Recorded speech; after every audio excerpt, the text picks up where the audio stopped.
Hello. അപ്പം ഞാനും ഉണ്ണിമോളും കൂടി ഇന്ന് ടൗൺ വരെയും പോണേ കേട്ടാ. കാര്യം എന്താ വെച്ചാലേ ഇന്ന് എൻ്റെ മോളുടെ ബർത്ത്ഡേ ആണ്.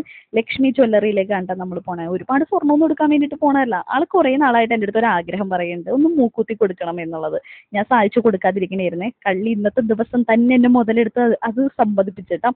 അങ്ങനെ ചെന്നൊരു പഞ്ചസാര തരിയോളുള്ള ഒരു പൊടിക്കുള്ളൊരു കുഞ്ഞൊരു ഡയമണ്ടിൻ്റെ മൂക്കുത്തി എടുത്തിട്ട് നമ്മൾ ഹരിച്ചേട്ടനെ വെയിറ്റ് ചെയ്ത് നിൽക്കണായിരുന്നു കേട്ടോ.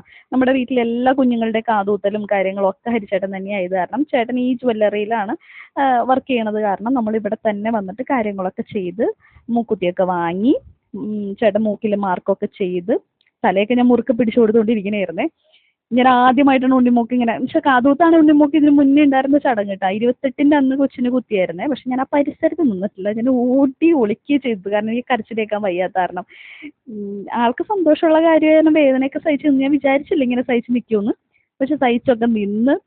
പക്ഷെ എന്നാലും നമ്മുടെ നെഞ്ചിലൊരു പിടപ്പായിരുന്നു കേട്ടോ. അപ്പം ഈ മരുന്നാണ് തന്നെ പെട്ടെന്ന് ഉണങ്ങൂട്ടാ. ആൾ ഭയങ്കര ഹാപ്പി ആയിരുന്നേ.